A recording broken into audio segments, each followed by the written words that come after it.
Welcome, IT changemakers, to the Dex Show with Tim Flower and Tom McGraw. Let's get into it. Hello, changemakers. Tim and I are back together on the show once again. How you doing, Tim? I'm good, Tom. Yeah, we're just catching up a little bit on some PTO time we each had, and we're recording this on a Monday, so back in the saddle. So it's good to reconnect with you. I'm recording this from Ireland. I kept calling it Ireland for ages, and then everyone would say, "Which island are you going to?" Like, okay, Ireland. You got to add the extra subtle syllable in the middle, and I got it. I got us to a shout out, Tim, to friend of the show, Sarah. Yeah, I saw some pictures. Who's facilitated many wonderful guests that we've had on the show, and I know he's a listener because every now and then she says, "Oh, I like the episode you just did," and so hopefully she's listening to this one because we've got to congratulate her on her wonderful wedding in West Cork. Beautiful occasion, beautiful hotel, beautiful landscape, and beautiful weather, which is anyone who's been to West Cork knows is not a common occurrence. So big shout out to Sarah and Mark, her husband. So today, onto our guest, Tim. We're joined by someone who's been at the forefront of exploring how AI is reshaping the world of work, which is something we do here quite often, of course. But this gentleman, Ben Eubanks, he does it from the perspective of HR. So very, very excited to talk to him. Ben is the Chief Research Officer at Lighthouse Research and Advisory. And a decorated and celebrated author and podcaster and public speaker. And we're just excited to talk to you, Ben. How are you doing today? I'm doing really well, Tom. Glad to be here. And if you asked me how we say it here in the southern U.S., it's island. So that would have been really easy for telling them. But what if it's an island, Ben? What do you call Ireland? Maybe. Oh, it doesn't matter. Let's move on, listener, shall we? Already. Well, look, Ben, so excited to talk to you. Big fan of your work. You bring a very, very fresh perspective to something we spend a lot of time thinking about and talking about here on the Deck Show. Hey, look, it's obvious to say, like in IT, like anything, AI is going to have like in IT specifically, rather, AI is going to have a dual impact on HR. Because on the one hand, it's going to change how HR carries out its own work. On the other hand, it has to reshape HR's outward-facing role in the business, right? It's going to influence HR's own strategy at the very highest level. Could you maybe update our audience, who isn't your typical HR audience, on what's most significant in these different dimensions of change? The very first three words you said there in that question, I think really tell it. It's like in IT, right? IT work is divided too between these very compliance focused, very process like checklist sorts of things, and other things that are high level strategy and impact. And what does this mean and unlock for us in terms of opportunity? And so for me, the perspective is HR is divided the same way. We have this compliance piece, this checklist piece, checking it off, just moving along the list. We also have the strategy side of it. I was talking to a leader of people analytics for a large bank recently, and he was telling me he's getting pressured to adopt AI. And he said, they're telling me to do it around our employee service delivery and how people answer questions. I'm like, yeah, there's some good stuff there. There's also an opportunity here on the strategy side where you can answer questions about how we can grow our talent, how we can meet that business objective, how we can meet this need. And so there's this sort of bifurcation there between the two different lenses of how that goes. And I think it's not dissimilar from how IT sees that, but doing the compliance things well may get you a little applause. But unlocking the strategy and opportunity is where the real competitive advantage comes from for employers. When you think about previous waves of digital transformation that you've witnessed and thought about and analyzed, and how they affected HR strategically, what lessons, first of all, do you feel do apply to this coming wave of AI-driven digital transformation? And where exactly do you think the lessons of the past fall short? In which ways do you see AI transformation as something that's truly uncharted and, if you will, unprecedented, if at all? If at all. Oh my goodness. If at all. Some might say not. So There's this AI thing you might have heard of. No, so I'll start with this. So when I was writing the book Artificial Intelligence for HR, and the second edition and the third edition, I kept going back to the research I could find, anything old or new that highlighted what happens to work when this evolution comes through and automation strips away things. And again, hundreds of years ago, mechanical automation, suddenly farming is easier. Great. Okay. But today it's digital automation. It's changing the work that we do. It's taking pieces out that we had to do manually before and makes it easier for us. That automation component there is great. That's been a thing for a long time. AI changes that because it's not just about automating something we've done, but it's about accelerating things, augmenting things, adapting work itself. We are having to redefine how work gets done because some things no longer have to be done by a human. And in some cases, we're all just, thank goodness, like put our feet up and rest for a moment. But in other cases, we're saying, now what does this make possible? What can I do now that I couldn't do before because I was too busy just churning away at these other tasks and things? I think that's the real opportunity that we have now in front of us, is to rethink that and what's possible.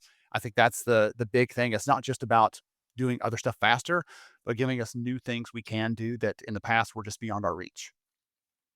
And so, Ben, I'll add my excitement to having you on the show. We've talked about this linkage between HR and IT for a while, and having you here to share some of your research and the lessons out of your books, I think is going to be real big for the audience. So, welcome. We've known for years now that AI holds this tremendous promise for all sorts of enterprises. But what do you see are the biggest risks with AI in the workplace, both in terms of culture? So I'll lay out a couple here and get my thoughts out.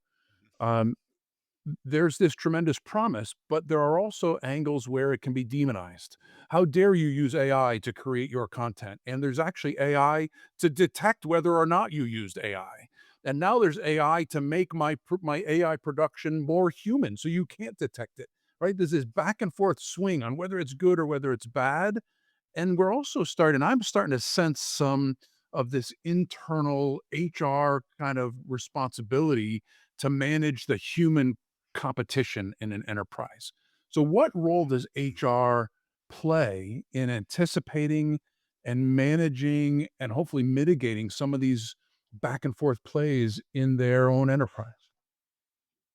Well, if I could snap my fingers and every organization had access to the same AI tools, the only differentiator would be their talent, your people, Right. what they can do, what they know, and how they do it. I think that's the real thing. And so there are some very real risks that are there. Everybody wanted to start out with bias and all the pieces of that. And to me, like, what's interesting is, yes, AI could be biased if it's programmed that way, if it's the data is trained on or biased, yes.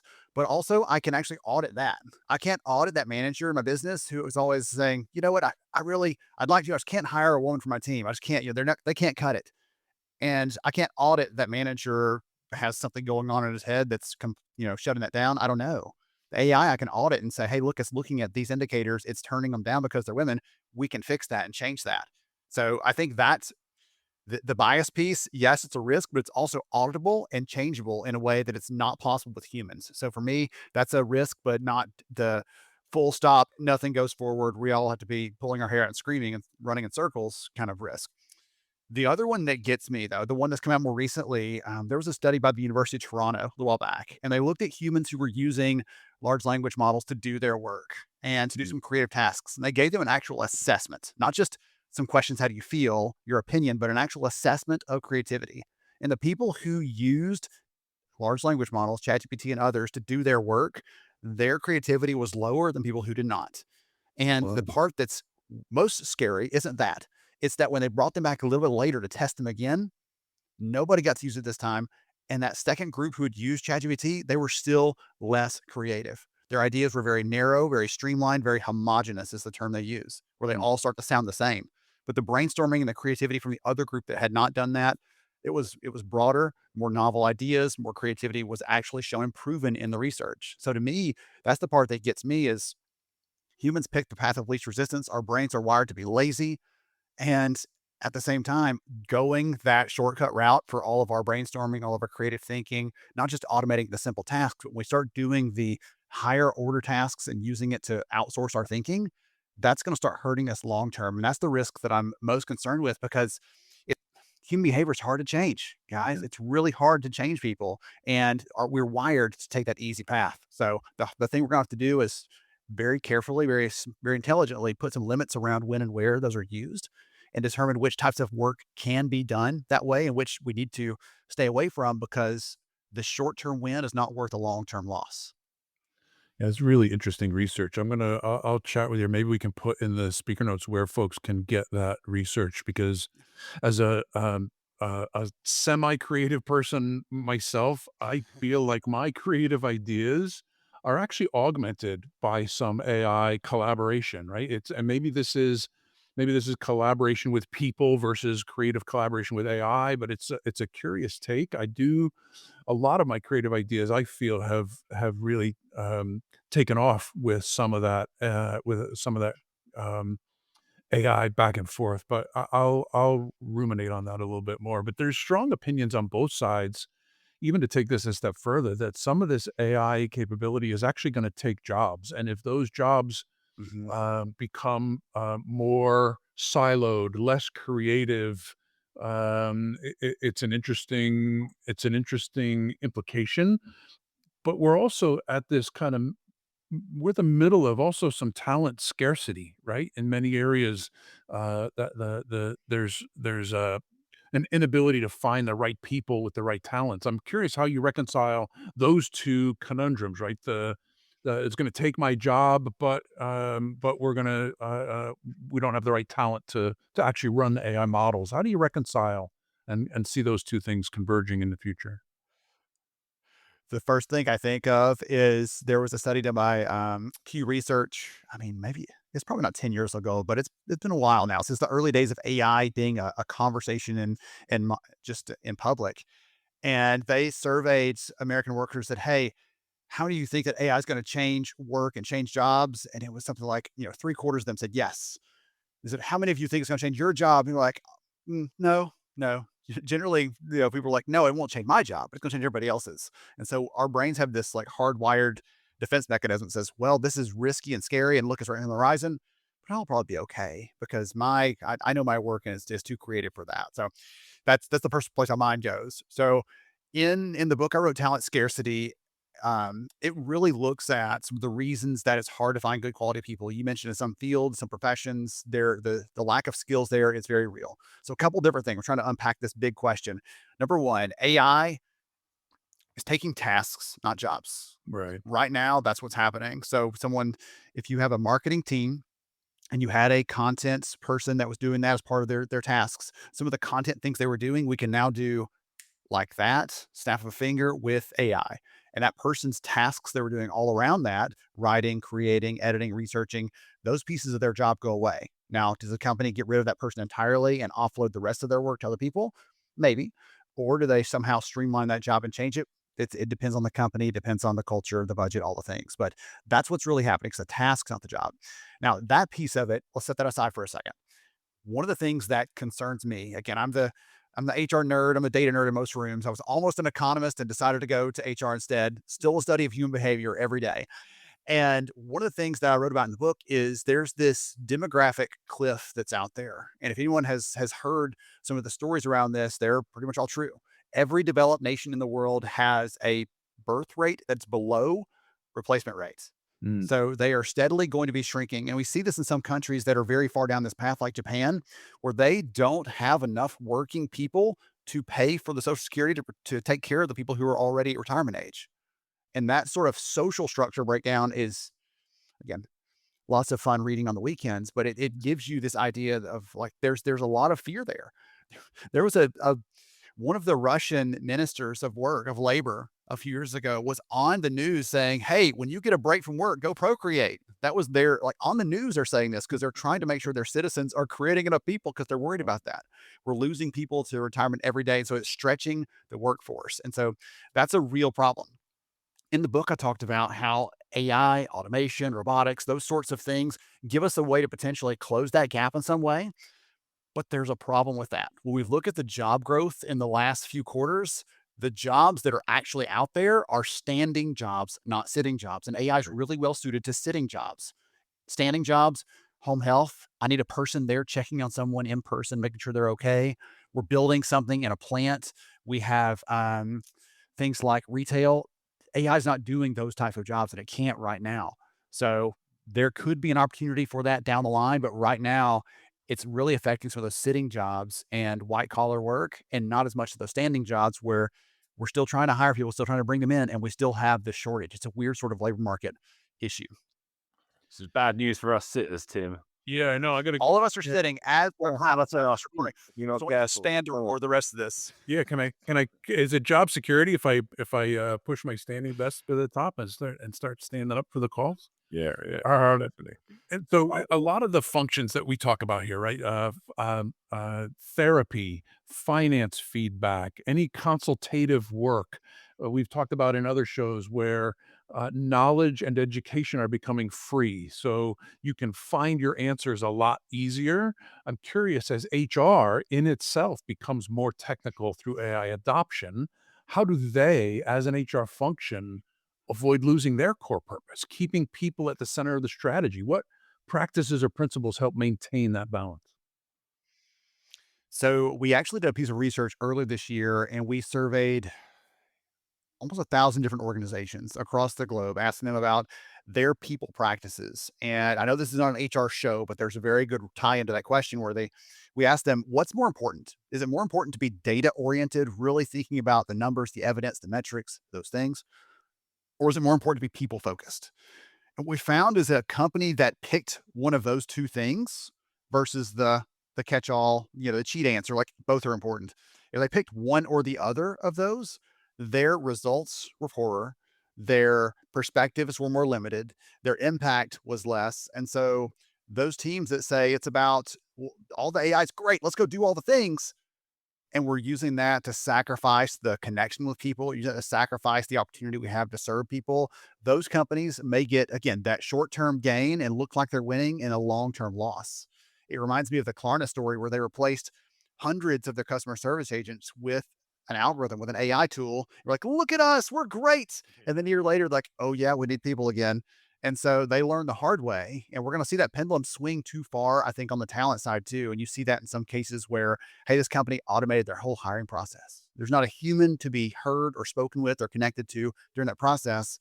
And when you go and you look on Reddit and these other places, people are like, I will never, ever work at this company because that's terrible. That's horrible. I would need to connect with a human to know if it's the right job for me. So for me, the philosophical breakdown is, do we use the technology to keep people at arm's length?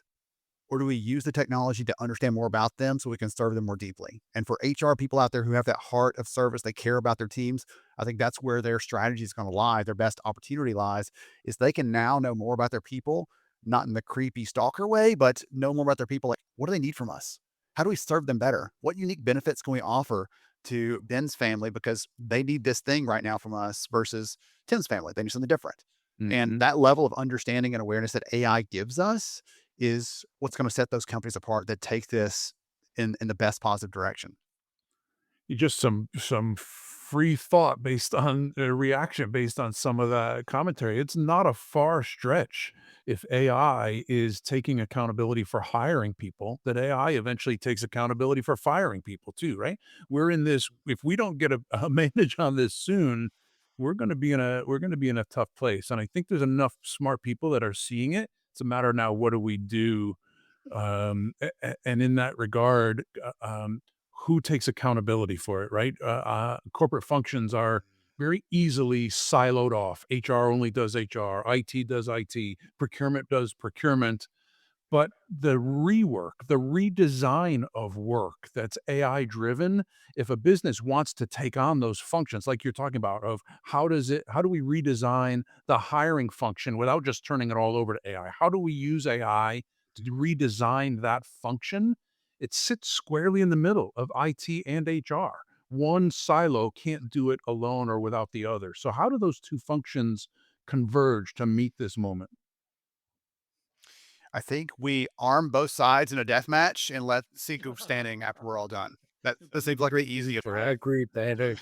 I think a lot of it. I've been sharpening my battle axe over here, so I'm ready. I'm ready for it. Someone said it. It's finally someone. No. So I've always been an advocate that HR and IT need stronger ties. So we did a piece of research a couple of years ago now where we surveyed an audience of HR leaders and IT leaders around some technology implementations relevant to HR tech. But to me, the interesting takeaway overall across the board, every respondent, when we said, is your organization ready for what's next? Are you adaptable? Are you ready for the future? The ones that said yes, we asked them about the technologies and tools they're using to manage their people. How big of a role does that play? 97% of people said it plays a key role in them being agile and responsive as an organization. And to me, that blows me away because statistically that never happens. That's like getting 100 people in a room and saying, what should we eat for lunch? And 97% of people said the same thing. That's ridiculous to even say it out loud, but that happened in the research. So to me, that gives me strong hope that that's possible. The thing that got me though, in the research, we started looking at the two different audiences. When we asked about implementations, IT generally said, hey, listen, we're here. We're ready. Put me in, coach. I'm ready to help out. Whatever you need. We've got this extensive experience. We know what we're doing. Just let us help. And HR's general response in that was, we'll call you if we need you. Strangely enough, later on in the survey, HR is much more likely than IT to say, we see these problems pop up in implementations. We're not sure how to deal with them. And they were unexpected. And so you're like, you've got a great advisor and expert right here saying, let me know when you need help. And you ignore them. And then later on you say, man, I wish I would have gotten some help. So I'm hoping those sorts of messages, those sorts of stories help our friends across the aisle come together, because the opportunity there, when we do see this together, you see organizations that are trying to combine those roles, and whether that's a good decision or not, we could probably debate that.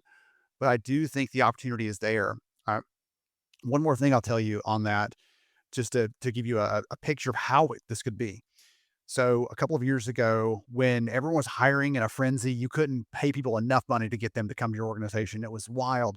I put together this panel with a compensation leader and a recruiting leader, because in every conversation I was hearing with recruiting, they're like, comp won't adjust the pay rates and they're out of their minds. What do they think they're doing? We're losing good people. And I thought the comp leaders are saying, what is wrong with the people in recruiting? They don't understand we have budgets. We have to have controls. We have to, be fair. They don't know what's going on. And so each of them was sort of saying the same thing. We want to be competitive. We want to be fair. We want to treat people right. But they were both accountable for different things. They both had different objectives in the moment they were trying to accomplish. But at the end of the day, if I pressed them, they would say, we both want to make sure we're doing the right thing to set us up for success long-term and hiring the best people. And so the same sort of thing there, if we could adapt that to this IT leaders and HR leaders saying, get together with your own counterpart in your own organization, anyone listening to me right now, and talk to them about what they're accountable to, what things they're prioritizing, what they're worried about, because you would be surprised how often something comes across and there's an overlap where you can step in and support and serve and build a bridge versus building a barrier.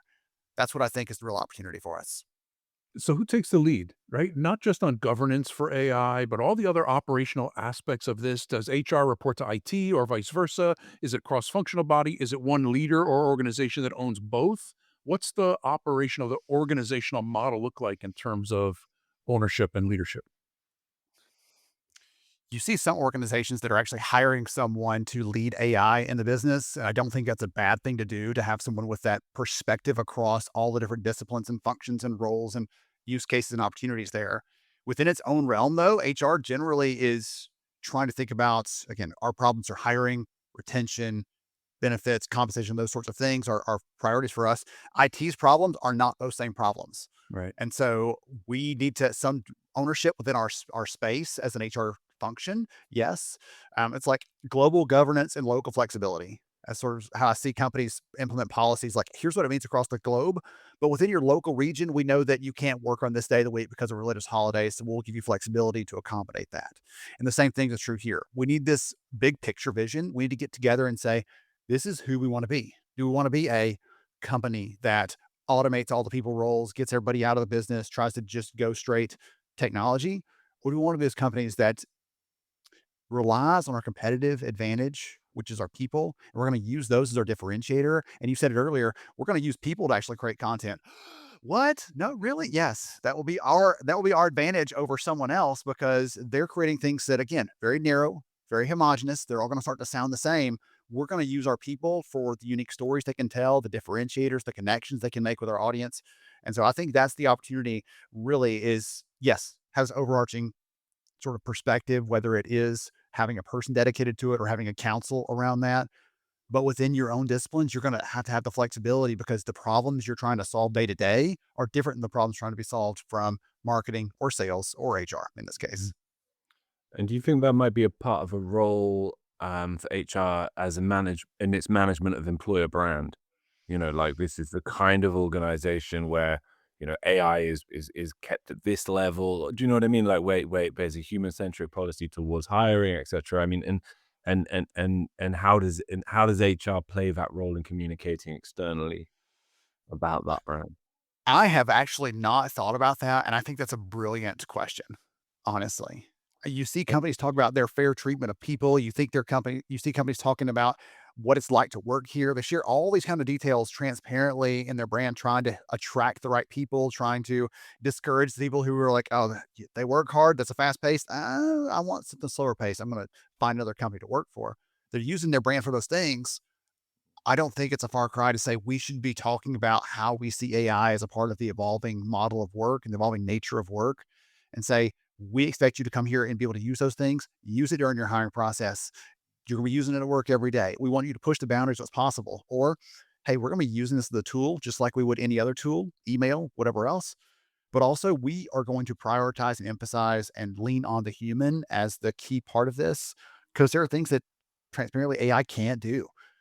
AI can't take responsibility for things. AI can't build relationships with other people. AI can't mentor others. And those other things that it can't do is where we should be spending more of our time. I've I've had this weird sort of love-hate conversation in the last few years with that discussion around AI being, oh, it'll do all the routine stuff so we can be more strategic. I feel like, well, put my hands on my hips like a superhero pose, strategic. And That's good. people have said that so many times, like, what, okay, what do you mean by that? We actually have data. We actually collected data on talent acquisition leaders, people who are responsible for hiring in their businesses, asking them, are you more efficient? Are you using AI? Okay. If so, yes to both of those questions, what are you doing with that freed up time? Are you sitting around playing games on Facebook or watching TikTok videos, or are you doing something useful? And what we find is they're spending more time building relationships with candidates. We talked about this, right? That key connection with a candidate out there, not automating that. They're spending more time building relationships with stakeholders. I've heard IT is a stakeholder of HR and vice versa, right? And they're also spending more time proving to the business the value of what they're doing every day. So they're leaning on those other areas that right now they're like, that's just out of my grasp. I can't reach it. And once they have that time freed up, they lean in. So we have some data around that. And to me, that's encouraging, because I was a little bit skeptical. I was like, we'll be more strategic. Like, what does that even mean? And now I've gotten to the data of proving that, yes, that's happening in this role. And if it's happening here, the opportunities there in other roles as well. I quite like your contempt for the word strategic, Ben. It is a great hollow word in business speak, isn't it? Yes. Everybody throws it around. Let's back it up with some proof. Yeah. So, you use that word homogenization earlier as a potential consequence of lazy or excessive AI use. And it strikes me that danger isn't. I don't know if businesses fully realize the dimensions of that danger and what it could mean for them, right? Like, because what could be worse for a business than being completely homogenized against its competitors? You lose your entire competitive edge. First of all, do you think that that's true? Second of all, does HR's role become therefore more hands on hips strategic? So let's see. I do believe that if ever, here, I'll give you an experiment. So we were talking with one of our clients. They actually did an experiment across the Fortune 100, looked at all of their career sites, pulled them together, did an analysis of the keywords, how they talked about their cultures, all those things. And what they found was substantially the majority of them, you could have swapped out the logo and it would have all sounded pretty much the same. They all stand for the same things. They all believe the same things. There's no difference between them. And that's not employer branding. That's employer blanding. It all sounds exactly the same. There's no excitement. There's no novelty. There's no reason for me to go work here or there. And we did an experiment. I was speaking at an event for a group in India recently. And I pulled together the age-old debate here in the States, Coke versus Pepsi. And so I grabbed the job from Coke India and Pepsi India, and put them together and showed the different jobs, and was asking the audience, like, which one of these companies would you want to apply for? And so I'm going through showing the job postings themselves and no other details from the website. Like, you can't even tell 8 clicks in, scrolling endlessly on the Pepsi one, who the company is. It doesn't mention the company. It doesn't tell what they do. You start reading the Coke one and it's in red font. It's got their logo or their colors on it. And it starts talking about, here's how we treat people at Coke. Here's what's important to us at Coca-Cola. And so they're going through those things. That sort of thing is already happening where companies are trying to find ways to stand out. And the best ones are doing a good job of emphasizing that human that makes them unique, that human connection that makes them different than everybody else. So I do think that's an opportunity. And yes, HR has to be playing a role in that. It's not, we sometimes forget that hiring and attraction is not just about pursuing a candidate, but they have to look at us and say, I want what you are offering me. It's not a one-way street. And when you forget that, you think, well, you start to hear things like, well, they should just be lucky we're even considering them. They should be lucky to have a job. And in the real world, those sorts of things don't really fly. Mm, mm. Okay, last question for you, Ben. Wonderful discussion. But if you look 10 years ahead, if you imagine, close your eyes for us, Ben. Hands on hips, close your eyes. What is the most surprising or underappreciated way that you think AI is going to reshape the world of HR specifically? I'm going to tell you a quick story, and then I'm going to answer your question with part of that story. So one of my favorite examples to give when I'm speaking is I talk about years ago, I mean, years and years and years ago, there was this fever that was rampaging, and the doctors were trying to figure out how to even diagnose it. They had no clue what to do. And this doctor said, hey, listen, I'm 100%, I can diagnose it every single time. And everybody else was like, the medical profession said, how is this impossible? We can't figure it out. So they all come together. Said, come on over. So they all come over there and they're sitting around there watching this doctor. He's like, here's what I do. Here's how I diagnose it. So he reaches over into the mouth of a person who's infected and he feels their tongue. Okay. And then he reaches over into the mouth of a person who's not sure and he feels their tongue.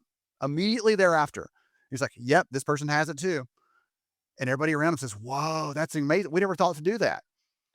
Looking back now, we know that's ridiculous and terrible as a medical practice. You're giving the other person the disease the second you put your hand in their mouth.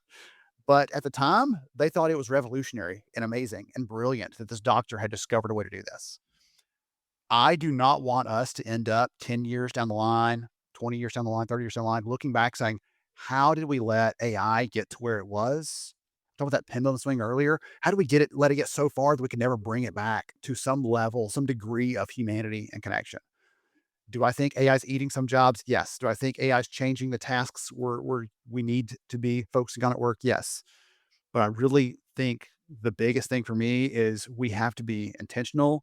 We have to be intelligent. We have to recognize our faults as humans, our reliance on the easy way, the thing we've always known, the way we've always done it. That's our brains are wired and our grooves in our brain are designed to do that and follow that path. We have to do it differently. So for me, the surprising way is that we're going to see all this change and we're going to be surprised by it. That's what I hope doesn't happen as we're thinking about how this reshapes HR and work more broadly. I hope we are more intentional, hands on the wheel, because already the early findings coming out from Harvard and other organizations say that we're perfectly content to let the AI just make decisions on its own when we think it's capable, even when it's not. So interesting, Ben. I love it. Great perspective. Pleasure talking to you. Do share the link to that research. We're going to put it in the show notes. We'll also put links to your LinkedIn and your books. Anything else you would like to feature here, where people can reach out to you or connect with you, etc. The best way to find some of the research or send your HR team to find the research is lhra.io. That's the website, and that's where all of our good stuff is shared and published free of charge. Link to that website in the show notes. Ladies and gentlemen, thank you so much, Ben. It's been a pleasure. Thank you, guys. To make sure that you never miss an episode, subscribe to the show in Apple Podcasts, Spotify, or your favorite podcast player. And if you're listening on Apple Podcasts, make sure to leave a rating of the show. Just tap the number of stars you think the podcast deserves. If you'd like to learn more about how NextThink can help you improve your digital employee experience, head over to nextthink.com. Thank you so much for listening. Until next time.